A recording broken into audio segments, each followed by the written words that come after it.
चलिए मित्रों, शुरू करते हैं अपना आज का करंट अफेयर। देखते हैं हमारी आज की जितनी भी महत्वपूर्ण खबरें हैं सभी पे विस्तार से चर्चा और विश्लेषण करते हैं। हमारी पहली न्यूज़ है, सर्वदलीय प्रतिनिधिमंडल के अनुसार सीमा पार आतंकवाद के दौर में महात्मा गांधी के सिद्धांत अधिक प्रासंगिक हैं। तो अहिंसा और सत्याग्रह पर गांधी जी के विचार। उनका मानना था कि हिंसा किसी भी धर्म का सिद्धांत नहीं है, जबकि अधिकांश मामलों में अहिंसा सभी के लिए अनिवार्य है। केवल कुछ मामलों में ही हिंसा की अनुमति दी जा सकती है। उनका मानना था कि हिंसा करके कभी भी सत्य का प्रचार नहीं किया जा सकता। उन्होंने यंग इंडिया में लिखे अपने लेख the doctrine of the sword में लिखा था कि मैं मानता हूँ कि जहाँ कायरता और हिंसा के बीच चुनाव करना हो वहाँ मैं हिंसा की सलाह दूंगा। मैं चाहूँगा कि भारत अपने सम्मान की रक्षा के लिए हथियारों का सहारा ले, बजाय इसके कि वह कायरतापूर्ण तरीके से अपने अपमान का असहाय गवाह बने या बना रहे। वर्तमान समय में सीमा पार आतंकवाद के संदर्भ में गांधी जी के विचारों की प्रासंगिकता। ऑपरेशन सिंदूर की बात करें तो पहलगाम में हुए आतंकी हमले के खिलाफ भारत की प्रतिक्रिया सीमा पार आतंकवाद का जवाब देने, उसे रोकने, उसे आगे न बढ़ने देने और उसका शमन करने के भारत के अधिकार पर आधारित थी। भारत के सुरक्षा सिद्धांत के 3 प्रमुख स्तंभ। तो इसमें भारत की शर्तों पर निर्णायक जवाबी कार्यवाही, परमाणु ब्लैकमेल के प्रति शून्य सहिष्णुता तथा आतंकवादियों और उनके प्रायोजकों के बीच कोई भेद नहीं करना शामिल है। सर्वदलीय प्रतिनिधिमंडल तो राज्य प्रायोजित आतंकवाद की सच्चाई को सामने लाने तथा हिंसा के खिलाफ वैश्विक प्रतिक्रिया को बढ़ावा देने के लिए अंतर्राष्ट्रीय समुदाय तक पहुंच बनाना। निष्कर्ष की बात करें तो भारत ने हमेशा वसुदैव कुटुंबकम, परमाणु हथियारों का पहले उपयोग नहीं करने तथा वैश्विक शांति को बढ़ावा देने जैसे सिद्धांतों के माध्यम से गांधी जी के सिद्धांतों का अनुसरण किया। फिर अगली न्यूज़ है, भारी उद्योग मंत्रालय ने भारत में इलेक्ट्रिक यात्री कारों के विनिर्माण को बढ़ावा देने की योजना के लिए दिशा निर्देश अधिसूचित किए। तो योजना की मुख्य विशेषताओं पर एक नजर डालते हैं। उद्देश्य है भारत में इलेक्ट्रिक यात्री कारों के घरेलू विनिर्माण को बढ़ावा देना, भारत को ऑटोमोटिव नवाचार और विनिर्माण के लिए एक वैश्विक केंद्र के रूप में स्थापित करना। पात्र परियोजनाएं तो पूरे भारत में नए संयंत्र, मशीनरी, चार्जिंग इंफ्रास्ट्रक्चर, उपकरण और संबंधित उपयोगिताओं पर किया गया व्यय।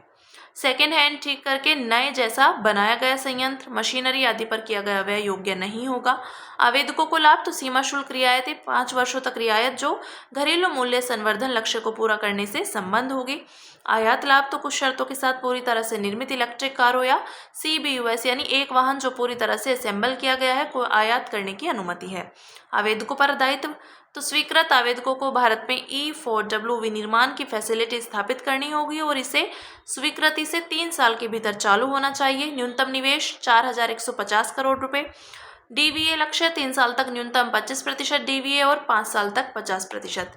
अनिवार्य बैंक गारंटी तो विनिर्माण प्रतिष्ठानों की स्थापना और DVA की उपलब्धि से संबंधित आवेदक की प्रतिबद्धता भारत में अनुसूचित वाणिज्यिक बैंक से बैंक गारंटी द्वारा समर्थित होगी। देखते हैं आवेदकों के लिए पात्रता विवरण आवश्यकता। तो ग्लोबल ग्रुप राजस्व यानी ऑटोमोटिव विनिर्माण से न्यूनतम 10 करोड़ रुपए यानी नवीनतम ऑडिट है। कंपनी या उसके समूह कंपनियों का अचल परिसंपत्तियों में वैश्विक निवेश तो न्यूनतम 3,000 करोड़ रुपए नवीनतम ऑडिट है। फिर इसमें कहा गया है समूह कंपनी से तात्पर्य उन संस्थाओं से है जो एक दूसरे में कम से कम 26% वोटिंग राइट्स रखती हैं।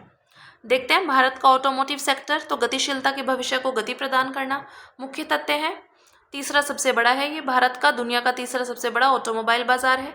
बाजार का आकार 12.5 लाख करोड़ रुपए वर्तमान में अपेक्षित 2030 तक 24.9 लाख करोड़ रुपए, 50% वृद्धि अपेक्षित।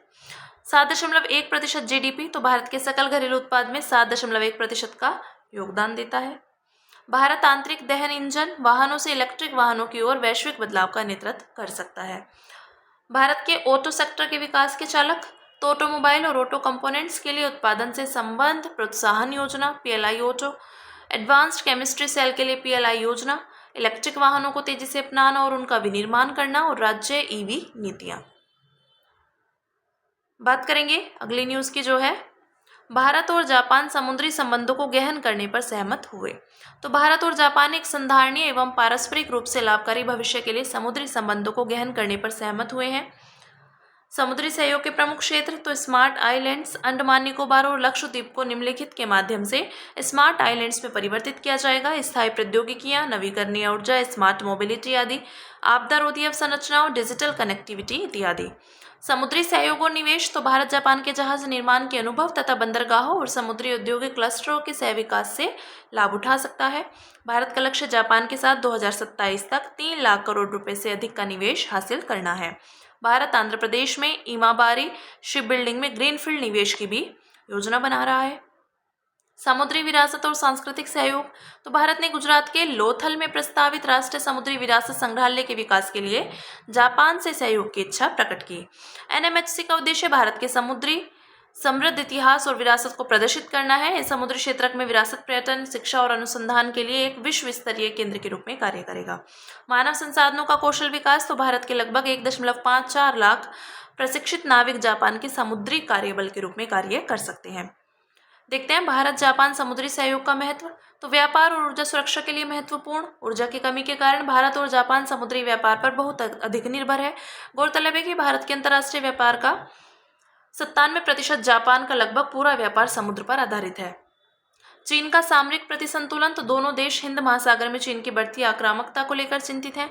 क्षेत्रीय सहयोग को बढ़ावा देना तो भारत जापान का समुद्री सहयोग निम्नलिखित क्षेत्रीय पहलों को भी मजबूती देता है, जैसे क्वाड, आपूर्ति श्रृंखला लचीलापन पहल, एशिया अफ्रीका विकास गलियारा, अंतर्राष्ट्रीय सौर गठबंधन, आपदा रोधी अवसंरचना के लिए गठबंधन, उद्योग परिवर्तन के लिए नेतृत्व समूह आदि।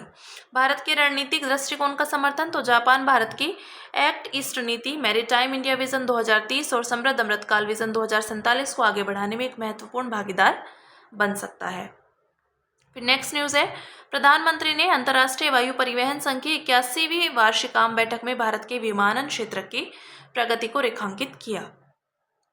तो भारत के विमानन क्षेत्र की स्थिति की बात करें तो भारत के विमानन क्षेत्र के निम्नलिखित 3 मजबूत स्तंभ हैं। पहला, विशाल बाजार। दूसरा, एआई, स्वच्छ ऊर्जा जैसे क्षेत्रों में अभिरुचि रखने वालों की अधिक संख्या और अधिक प्रतिभा तथा अनुकूल नीतियां।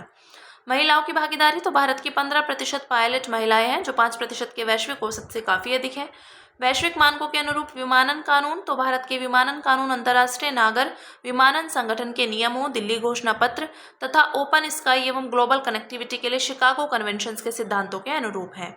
वैश्विक विमानन में मूल्य श्रृंखला का नेतृत्व करता तो डिजाइन से लेकर डिलीवरी तक भारत मेक इन इंडिया और डिजाइन इन इंडिया जैसे अभियानों के तहत कंपनियों को एमआरओ, रखरखाव, मरम्मत एवं कायापलट व्यवसाय में निवेश के लिए प्रोत्साहित करता है। विमानन क्षेत्र को प्रोत्साहित करने के लिए सरकारी पहले तो क्षेत्रीय कनेक्टिविटी योजना, उड़े देश का आम नागरिक। इस योजना के तहत देश में संचालित हवाई अड्डों की संख्या 2014 के 74 से बढ़कर 2024 में 157 हो गई। यह संख्या बढ़ाकर 2047 तक 350 से 400 तक करने का लक्ष्य है। डीजी यात्रा ऐप तो यह हवाई अड्डों पर बिना किसी बाधा के प्रवेश सुनिश्चित करके विमान यात्रा अनुभव को बेहतर बनाता है। विमान वस्तु हित संरक्षक विधेयक 2025 तो इसका उद्देश्य भारत के विमानन क्षेत्र को वैश्विक मानकों के अनुरूप लाना और वित्तीय डिफॉल्ट की स्थिति में जवाबदेही सुनिश्चित करना है। अंतर्राष्ट्रीय वायु परिवहन संघ के विषय में देखते हैं तो आईएटीए की स्थापना अप्रैल 1945 में क्यूबा की राजधानी हवाना में शिकागो कन्वेंशन 1944 के तहत हुई थी। इस संगठन को पहले इंटरनेशनल एयर ट्रैफिक एसोसिएशन कहा जाता था। मुख्यालय है कनाडा के मॉन्ट्रियल में स्थित है। इसका एक कार्यकारी कार्यालय स्विट्जरलैंड के जेनेवा में स्थित है। फिर नेक्स्ट है, केंद्रीय विज्ञान और प्रौद्योगिकी मंत्रालय ने भारत जैन शिखर सम्मेलन में भारत जैन लॉन्च किया। तो भारत जैन शिखर सम्मेलन भारत का सबसे बड़ा जनरेटिव आर्टिफिशियल इंटेलिजेंस और लार्ज लैंग्वेज मॉडल समिट एवं हैकथॉन है। इसके विषय में देखते हैं, सार्वजनिक निजी भागीदारी पहल तो यह भारत में अपनी तरह का पहला और स्वदेश में विकसित एआई आधारित multi modal large language model है। भारतीय भाषाओं के लिए तैयार किया गया है। इसे एक गैर लाभकारी कंपनी के रूप में लॉन्च किया गया है। इसे भारत सरकार के विज्ञान और प्रौद्योगिकी विभाग से वित्त पोषण प्राप्त होगा। इसे national interdisciplinary cyber physical systems mission के तहत विकसित किया गया है। इसे आईआईटी बॉम्बे में technology innovation hub foundation for IoT यानी इंटरनेट ऑफ थिंग्स और आईओई इंटरनेट ऑफ एवरीथिंग के माध्यम से लागू किया जा रहा है। 4 प्रमुख लक्ष्य हैं तो भारत केंद्रित फाउंडेशनल एलएलएम मॉडल का निर्माण तो यह मॉडल भारतीय भाषाओं, संस्कृति और परंपरा पर केंद्रित होगा। भारत डेटा सागर तो यह मॉडल निर्माण के लिए आवश्यक उच्च गुणवत्ता वाले भारतीय डेटा को केंद्रीकृत करेगा। स्टार्टअप इकोसिस्टम और इनोवेशन तो यह भारत के लिए नए एआई एप्लीकेशंस बनाने हेतु उद्यमियों को टूल्स, मार्गदर्शन और सहयोग प्रदान करके उन्हें सशक्त बनाएगा। कौशल विकास और क्षमता निर्माण तो फेलोशिप, हैकथॉन तथा अलग अलग पाठ्यक्रमों के माध्यम से भारत की एआई प्रतिभा को मजबूत बनाएगा। साथ ही यह भारत को एक वैश्विक नवाचार केंद्र के रूप में स्थापित भी करेगा। मल्टी मॉडल एलएलएमएस के विषय में देखते हैं तो multimodal LLMs large language models हैं जिन्हें टेक्स्ट और गेट टेक्स्ट डेटा पर प्रशिक्षित किया जाता है। ऐसे डेटा में इमेज, ऑडियो और वीडियो शामिल है। ये मॉडल्स मनुष्य की भाषा और अन्य जटिल डेटा प्रकारों को समझने एवं व्याख्या करने के लिए मशीन लर्निंग का उपयोग करते हैं। Multi modal large language models हैं, वास्तव में पारंपरिक यूनिमोडल मॉडल से अधिक एडवांस है। यूनिमोडल जैसे चैट जीपीटी का पुराना संस्करण अक्सर तब असंगत उत्तर देते हैं जब अलग अलग माध्यमों के इनपुट से उन्हें प्रशिक्षित किया गया होता है। इसके बाद बात करेंगे अन्य सुर्खियों की, जिसमें पहली न्यूज़ है संयुक्त राष्ट्र शांति स्थापना मिशन। तो सीमा सुरक्षा बल यानी बीएसएफ की 25 महिला कर्मियों के एक समूह को कांगो में संयुक्त राष्ट्र शांति स्थापना मिशन के तहत तैनात किया गया है। इसके विषय में देखते हैं उद्भव। तो इसकी शुरुआत 1948 में मध्य पूर्व में युद्ध विराम की निगरानी के लिए संयुक्त राष्ट्र युद्ध विराम पर्यवेक्षण संगठन की स्थापना के साथ हुई। 3 मूलभूत सिद्धांत, तो पक्षकारों की सहमति, निष्पक्षता और बल का प्रयोग केवल आत्मरक्षा और मिशन के लक्ष्यों की रक्षा के लिए। शांति स्थापना के प्रमुख घटक, तो राजनीतिक प्रक्रियाओं की बहाली को सुगम बनाना, नागरिकों की सुरक्षा, चुनाव में सहायता करना आदि। भारत की भूमिका 1950 के दशक से भारत ने 50 से अधिक शांति मिशनों में 2,90,000 से अधिक शांति सैनिक भेजे हैं, जिससे वह संयुक्त राष्ट्र शांति रक्षा प्रयासों में सबसे बड़ा योगदानकर्ता बन गया है। नेक्स्ट है शांग्री-ला डायलॉग। तो सिंगापुर में वार्षिक शांग्री-ला डायलॉग आयोजित किया जा रहा है। इसके विषय में देखते हैं शीत युद्ध के बाद के बहुपक्षवाद और 9/11 की घटना के बाद विकसित हो रही रक्षा कूटनीति से प्रेरित होकर इस संवाद या डायलॉग की स्थापना 2002 में हुई थी। इस डायलॉग का नाम उस शांग्री-ला होटल के नाम पर रखा गया है जहां इसका पहला सम्मेलन आयोजित हुआ था। आयोजक इसे लंदन स्थित international institute for strategic studies द्वारा सिंगापुर सरकार के सहयोग से आयोजित किया जाता है। प्रारूप यह 1.5 ट्रैक आधारित बहुपक्षीय रक्षा संवाद है। इसमें सरकारी और गैर सरकारी दोनों प्रकार की भागीदारी देखी जाती है। उद्देश्य है यह फोरम एशिया प्रशांत, उत्तर अमेरिका, यूरोप और मध्य पूर्व की सरकारों के मंत्रियों, रक्षा प्रमुखों और नीति निर्माताओं को क्षेत्रीय सुरक्षा मुद्दों पर चर्चा करने और नीतिगत कदमों को साझा करने का अवसर प्रदान करता है। नेक्स्ट है पश्चिम अफ्रीका देशों का आर्थिक समुदाय। तो इकोवास की 50वीं वर्षगांठ पर संयुक्त राष्ट्र और वैश्विक राजनयिकों के इकोवास को अफ्रीका के क्षेत्रीय एकीकरण के मॉडल के रूप में सराहा। इसके विषय में देखते हैं इकोवास की स्थापना 1975 में हुई। 15 देशों ने लागोस संधि पर हस्ताक्षर करके इसकी शुरुआत की थी। मुख्यालय है अबुजा, नाइजीरिया। सदस्य Benin, Cabo Verde, Cote d' Ivoire, Gambia, Ghana, Guinea, Guinea Bissau, Liberia, Nigeria, Sierra Leone, Senegal और टोगा। उद्देश्य इकोवास का मुख्य उद्देश्य पश्चिमी अफ्रीका में आर्थिक संघ की स्थापना के लिए सहयोग और एकीकरण को बढ़ावा देना है, जिससे इसके लोगों के जीवन स्तर में सुधार हो, आर्थिक स्थिरता बनाए रखी जा सके, सदस्य देशों के बीच संबंधों को प्रगाढ़ किया जा सके और अफ्रीकी महाद्वीप की प्रगति और विकास में योगदान दिया जा सके। नेक्स्ट है सहकारी क्षेत्र में विश्व की सबसे बड़ी अनाज भंडारण योजना। तो हाल ही में सहकारी क्षेत्र में विश्व की सबसे बड़ी अनाज भंडारण योजना की समीक्षा बैठक आयोजित हुई। इस बैठक में प्राथमिक कृषि ऋण समितियों की आय बढ़ाने के साथ साथ ग्रामीण रोजगार के अवसर पैदा करने के उद्देश्य से इस योजना पर विचार किया गया। केंद्रीय सहकारिता मंत्रालय इसका कार्यान्वयन मंत्रालय है। कार्यान्वयन एजेंसियां तो राष्ट्रीय सहकारी विकास निगम, नाबार्ड, भारतीय खाद्य निगम, केंद्रीय भंडारण निगम आदि। योजना का महत्व खाद्य सुरक्षा को बढ़ावा। तो विकेंद्रीकृत भंडारण से खाद्यान्न की बर्बादी कम होगी, जिससे राष्ट्रीय खाद्य सुरक्षा बढ़ेगी। ऋण लेना आसान बनाना। तो किसान PACS में निर्मित गोदामों में अपनी उपज का भंडारण कर सकेंगे और इस भंडारित अनाज के बदले अगले फसल चक्र के लिए ऋण प्राप्त कर सकेंगे। फिर नेक्स्ट है नशीली दवाओं की मांग में कमी के लिए राष्ट्रीय कार्य योजना। तो केंद्रीय सामाजिक न्याय और अधिकारिता मंत्रालय ने नशीली दवाओं की मांग में कमी के लिए राष्ट्रीय कार्य योजना के तहत वंचित जिलों में जिला नशा मुक्ति केंद्र स्थापित करने के लिए प्रस्ताव आमंत्रित किए। इसके विषय में देखते हैं। उद्देश्य है नशे की लत की रोकथाम, नशा मुक्ति और पुनर्वास के माध्यम से मादक द्रव्यों के दुरुपयोग की समस्या का समाधान करना। योजना का प्रकार है केंद्र प्रायोजित योजना। मुख्य रणनीतियों की बात करें तो नशे की लत की बुराइयों के बारे में शिक्षा और जागरूकता प्रदान करना, नशा करने वालों का उपचार और साथ में पीड़ित व्यक्ति और उसके परिवार का पुनर्वास, विभिन्न स्तरों पर क्षमता निर्माण करना। वित्तीय सहायता निम्नलिखित को प्रदान की जाती है। राज्य या केंद्र शासित प्रदेशों को जागरूकता और क्षमता निर्माण कार्यक्रमों के लिए, गैर सरकारी संगठन, स्वैच्छिक संगठन को निम्नलिखित के संचालन के लिए एकीकृत पुनर्वास केंद्र, सामुदायिक साथियों द्वारा संचालित हस्तक्षेप, आउटरीच और ड्रॉप इन केंद्र और जिला नशा मुक्ति केंद्र। सरकारी अस्पताल को व्यसन उपचार सुविधाएं स्थापित करने के लिए। योजना की अवधि है 2018 से 2025 तक। फिर नेक्स्ट है फाइटोप्लैंक्टन। तो एक अध्ययन के अनुसार समुद्रों में आयरन की अत्यधिक मात्रा से फाइटोप्लैंक्टन की अत्यधिक वृद्धि होती है। इस वजह से पोषक तत्वों की खपत की दर तेज हो जाती है और शीघ्र ही पोषक तत्वों की कमी की स्थिति उत्पन्न हो जाती है। इसके विषय में देखते हैं। ये सूक्ष्म जीव होते हैं जो खारे और मीठे दोनों तरह के पानी में पाए जाते हैं। इनमें क्लोरोफिल होता है और इन्हें जीवित रहने में वृद्धि करने के लिए सूर्य का प्रकाश तथा आयरन, नाइट्रेट, फॉस्फेट, सल्फर जैसे अकार्बनिक पोषक तत्वों की आवश्यकता होती है। प्रकार बैक्टीरिया, प्रोटिस्ट, एकल कोशिका वाले पौधे, साइनोबैक्टीरिया, डायटम, डायनोफ्लैगेलेट्स, हरे शैवाल आदि। महत्व है खाद्य श्रृंखला, तो ये प्राथमिक उत्पादकों के रूप में कार्य करते हैं। जैविक कार्बन पंप, तो वायुमंडल से महासागर की ओर कार्बन डाइऑक्साइड के स्थानांतरण का अधिकांश कार्य इन्हीं के द्वारा किया जाता है। जोखिम, तो इनका अत्यधिक प्रसार हानिकारक शैवाल प्रस्फुटन का कारण बन सकता है, जिससे ऐसे विषैले पदार्थ निकल सकते हैं जो समुद्री और मानव जीवन दोनों के लिए खतरनाक हैं।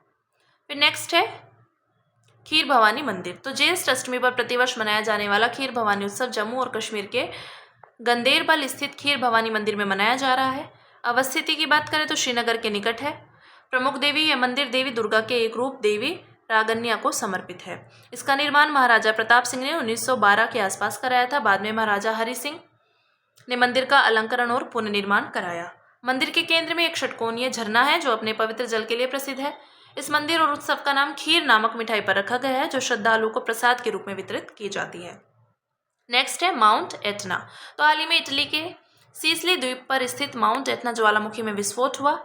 यह भूमध्य सागर के द्वीपों में सबसे ऊंचा पर्वत है। यह दुनिया का सबसे सक्रिय स्ट्रेटोवोल्केनो है और यूरोप का सबसे बड़ा सक्रिय ज्वालामुखी भी। स्ट्रेटोवोल्केनो यानी मिश्रित ज्वालामुखी बेसाल्ट की तुलना में उस लावा से बनते हैं जो ठंडा और चिपचिपा होता है, जिससे इनके विस्फोट अधिक प्रचंड होते हैं। विशेषताएं शिखर क्रेटर, सिंड्राकोन, लावा प्रवाह और वैले डे बोब अवसाद आदि। यह ज्वालामुखी लगभग 2700 वर्षों के दर्ज इतिहास के साथ विश्व के सबसे पुराने प्रलेखित ज्वालामुखी गतिविधियों में से एक है। यह यूनेस्को का विश्व धरोहर स्थल है। अंत में बात करेंगे सुर्खियों में रहे स्थल की, जो है पैराग्वे। राजधानी असूनसियन। पैराग्वे के राष्ट्रपति ने भारत की यात्रा की। भौगोलिक अवस्थिति, तो यह दक्षिण अमेरिका में स्थित एक स्थल देश है। स्थलीय सीमाएं, तो इसके उत्तर पश्चिम और उत्तर में बोल्विया, उत्तर पूर्व और पूर्व में ब्राजील, दक्षिण पूर्व, दक्षिण तथा पश्चिम में अर्जेंटीना है। भौगोलिक विशेषताएं, तो महत्वपूर्ण नदियां हैं पैराग्वे, अपा, पराना और पिल्कोमायो। ये नदियां अटलांटिक महासागर तक पहुंच प्रदान करती हैं और इन पर अनेक जलविद्युत संयंत्र स्थापित किए गए हैं, जिससे पैराग्वे दुनिया के सबसे बड़े जलविद्युत निर्यातकों में से एक है।